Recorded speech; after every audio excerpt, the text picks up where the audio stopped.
네, 오늘은 출애굽기 20장 말씀 통해서 십계명이라는 제목으로 같이 은혜 나누겠습니다. 오늘 여기 본문의 말씀에 십계명이 나오는데요. 이 십계명은 크게 두 부분으로 나눌 수가 있습니다. 1계명에서 4계명까지는 하나님을 향한 인간의 도리를 말하고 있고, 그 다음에 이제 5계명에서부터 10계명까지는 인간 상호 간의 그런 도리를 말하고 있습니다. 먼저 1계명에서 4계명까지 좀 살펴보도록 하겠습니다. 첫 번째, 하나님 외에 다른 신을 두지 말라 이렇게 말씀하십니다. 3절 보겠습니다. 너는 나 외에 다른 신들을 내게 두지 말라.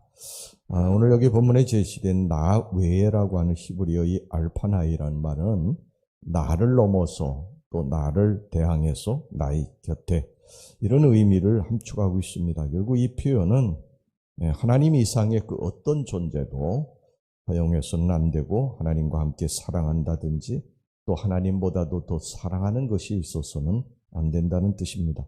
하나님만이 이 세상에서 유일한 신이고 우리가 사랑해야 할 그런 대상이라는 것이죠.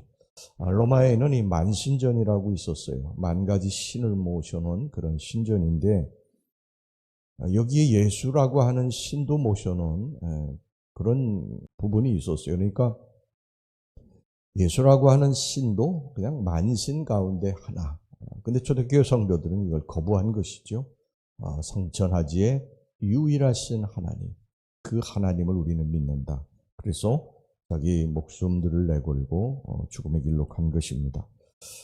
여러분, 이것을 우리는 절대 잊어서는 안 됩니다. 하나님만이 만왕의 왕이시고 만주의 주십니다. 다른 잡신을 섬겨서는 안 되는 것입니다. 그 다음에 두 번째, 우상을 섬기지 말라 이렇게 하셨어요. 4절에서 6절까지입니다. 너를 위하여 새긴 우상을 만들지 말고 또 위로 하늘에 있는 것이나 아래로 땅에 있는 것이나 땅 아래 물속에 있는 것에 어떤 형상도 만들지 말며 그것들에게 절하지 말며 그것들을 섬기지 말라. 나 내 하나님 여호와는 질투하는 하나님인즉 나를 미워하는 자의 죄를 갚되 아버지로부터 아들에게로 3, 4대까지 이르게 하거니와 나를 사랑하고 내 계명을 지키는 자에게는 1000대까지 은혜를 베푸느니라.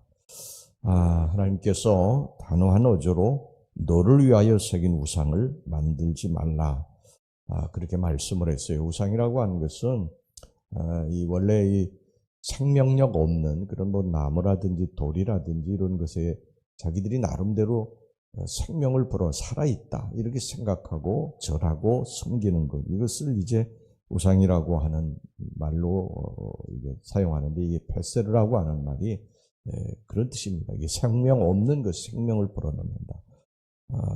여러분, 우리 인간은 눈에 보이지 않는 것을 잘 믿으려고 하지 않아요. 그래서 눈에 보이는 것, 손에 잡히는 것, 이것이 전부인 것처럼 그렇게 생각을 합니다. 그래서 이것이 하나님이다 이러고서 섬기지 않습니까? 금송아지를 만들어 놓고 이게 너희들의 하나님이다 이렇게 섬기지 않습니까? 이게 다 우상이고 파괴해야 된다는 것이죠. 우리는 하나님 외의 것을 섬겨서는 안 된다. 믿고 의지해서도 안 된다. 현대인은 돈이 우상이에요. 돈에 예민하지요. 또 지식이 우상이고 또 권력이 우상입니다. 그것을 믿고 의지하고 그것을 위해서 때로 목숨도 바치는데 그러지 말라는 거예요. 그래서는 안 된다는 것입니다. 하나님 외의 것을 사랑하고 섬겨서는 안 된다. 하나님은 우리에게 유일하게 경배받으시기를 원하신다. 자, 그 다음에 세 번째, 여호와의 이름을 망령되이 일컫지 말라고 그러십니다. 7절 보겠습니다. 너는 내 하나님 여호와의 이름을 망령되이 부르지 말라. 여호와는 그의 이름을 망령되게 부르는 자를 죄 없다 하지 아니하리라. 여호와라고 하는 이름은요, 이게 하나님의 이름이거든요. 여호와. 정확하게 하면 야훼입니다. 야훼. 우리 이제 성경에 여호와라고 이렇게 기록이 되어 있는데 사실 이거 표기가 잘못된 거고 원래 야훼입니다. 야훼. 하나님의 이름이에요. 하나님의 이름인데 그 하나님의 이름, 유대인들이 하나님의 이름이 야훼라고 하는 말이 나오면 그냥 묵음으로 이렇게 하고 고개를 숙이고 그 다음 말로 이렇게 넘어갑니다. 이 야훼라고 하는, 여호와라고 하는 말을 유일하게 쓰는 때가 언제냐면 대제사장이 1년에 한 차례씩 지성소에 들어갔을 때 야훼라고 하는 말을 한 번씩 불러요. 그 외에는 야훼, 여호와라는 이름을 부르지 않습니다. 그러니까 하나님은 당신의 영광과 당신 자신이 직결된 그러한 이름을 헛된 맹세에 악용하거나 함부로 사용해서 하나님의 영광을 훼손하고 사술과 저주에 아무렇게나 사용하는 것을 금하셨던 것입니다. 그러니까 우리는 여호와의 이름을 찬양하는데, 감사하는데, 그리고 복음을 전하는데 사용해야 됩니다. 그 다음에 네 번째, 안식일을 기억하며 거룩하게 지키라. 8절에서부터 11절입니다. 안식일을 기억하여 거룩하게 지키라. 엿새 동안은 힘써 내 모든 일을 행할 것이나 일곱째 날은 내 하나님 여호와의 안식일인즉 너나 내 아들이나 내 딸이나 내 남종이나 내 여종이나 내 가축이나 내 문 안에 머무는 객이라도 아무 일도 하지 말라. 이는 엿새 동안에 나 여호와가 하늘과 땅과 바다와 그 가운데 모든 것을 만들고 일곱째 날에 쉬었음이라. 그러므로 나 여호와가 안식일을 복되게 하여 그날을 거룩하게 하였느니라. 안식일의 기원은 하나님께서 6일 동안 천지를 창조하시고 7일에 안식하시며 그날을 거룩하게 하시고 그리고 당신이 창조한 피조물들에게 복 주신 데서 비롯된 것이죠. 자, 이 안식일을 어떻게 지켜야 될까? 첫째는 거룩히 지키라고 말씀을 하고 있습니다. 그러니까 이날을 인간의 욕심을 위해 사용해서는 안 된다. 6일 동안은 열심히 일하고 너희들의 삶을 위해서 일하고 그리고 7일째 되는 날에는 온전히 나만을 섬겨야 된다. 그렇게 말씀을 하고 있습니다. 근데 우리는 그렇게 하지 않죠.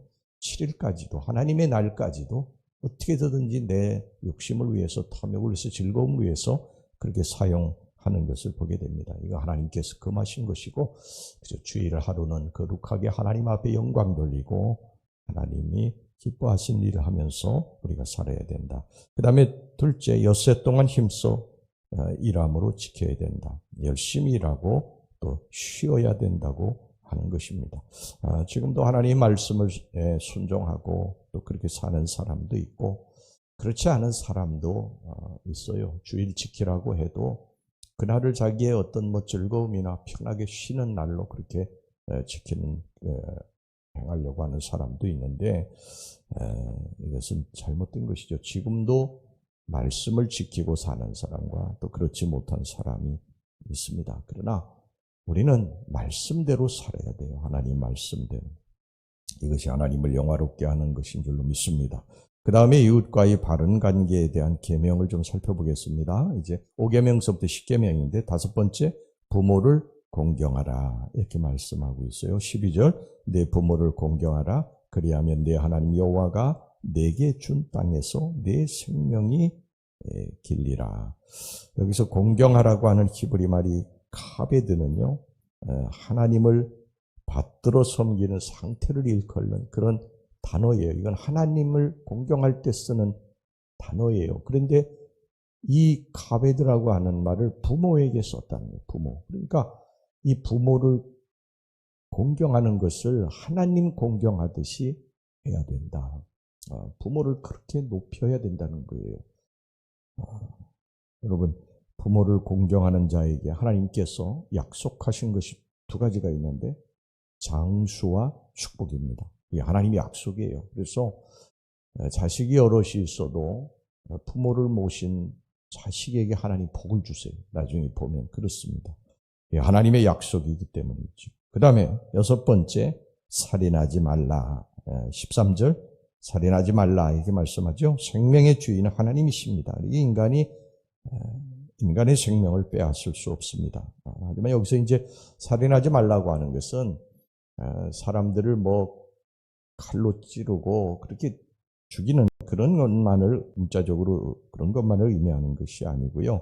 이웃의 생명을 위협하고 또 협박하고 또 형제를 미워하고 또 형제의 악의를 품는 것도 여기에 포함이 됩니다. 살인하지 말라. 형제를 사랑해야 된다. 그 다음에 일곱 번째입니다. 간음하지 말라. 14절, 간음하지 말라. 바른 범죄는 내 몸 밖에 죄를 짓는 것이지만 간음은 내 속에 죄를 짓는 것이다. 이렇게 말씀을 하고 있어요. 여러분, 우리가 예수를 믿는다고 하는 것은, 믿는다는 것은 무엇을 의미합니까? 믿는다고 하는 것은 예수 그리스도를 영접하는 것을 의미하는 거예요. 우리가 예수 믿고 구원받는다, 이것은 우리가 믿습니다. 그래서 구원받는 것이 아니고요. 믿는다고 하는 것은 영접하는 것을 의미하는 거예요. 예수 그리스도를 내 안에 영접해 드리는 것입니다. 그러니까 영접이라고 하는 것은 모셔드리는 것이죠.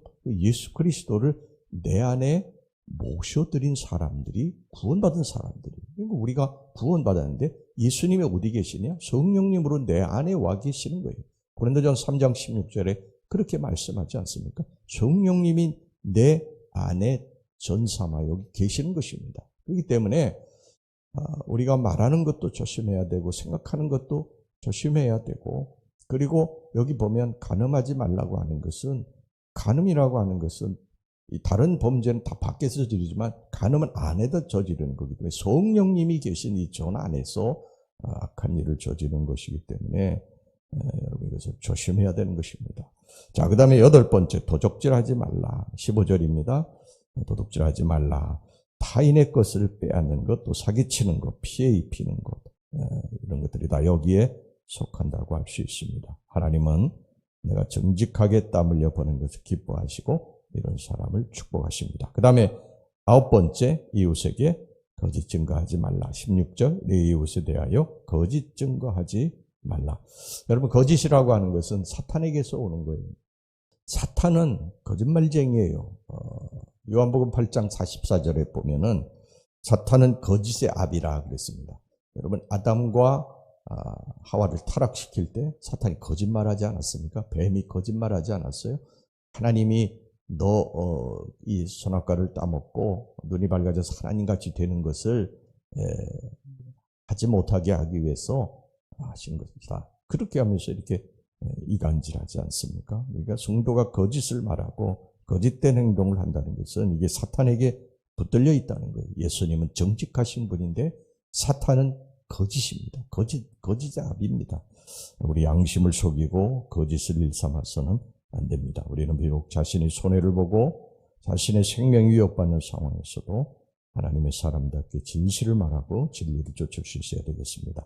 마지막으로 10번째, 이웃의 집을 탐내지 말라. 17절, 내 이웃의 집을 탐내지 말라. 내 이웃의 아내나 그의 남종이나 그의 여종이나 그의 소나 그의 낙이나 물은 내 이웃의 소유를 탐내지 말라. 이것은 인간의 내면에 발생하는 탐심에 대한 경계입니다. 이 탐심은 자신의 것으로 만족하지 않고 더 얻고 누리려고 하는 격렬한 욕망을 가리키는 것입니다. 그러니까 우리가 하나님이 주신 것에 대해서 늘 감사하고 자족하고 그렇게 살아야 되는데 다른 사람들의 것을 자꾸 눈을 돌려서 그것을 빼앗으려고 하고, 악한 생각이죠. 빼앗으려고 하고 남을 죽이고 밟고 딛고 일어서려고 하고, 이것에 대해서 하나님께서 경계하셨습니다. 여러분, 우리 십계명에 대해서 짧은 시간에 좀 살펴봤는데, 이건 사실 여러 시간을 해도 부족한 것인데, 하나님께서 이 계명을 지키면 우리들의 천대까지 복을 주실 것이다. 우리 하나님의 약속을 믿습니다. 우리가 이 계명을 매일매일 지키지 못하고 있지만, 이것을 지키지 못하는 것에 대해서 하나님 앞에 우리가 회개하고 어떻게든 지키려고 애를 쓰고 그렇게 살다 보면 우리가 정말 하나님의 말씀을 지킬 수 있는 사람이 되고 또 하나님의 축복이 저와 여러분들에게 함께하게 될 줄로 믿습니다. 기도하겠습니다. 하나님 아버지, 저희들이 오늘 하나님의 말씀, 이제 십계명의 말씀을 붙들고 기도합니다.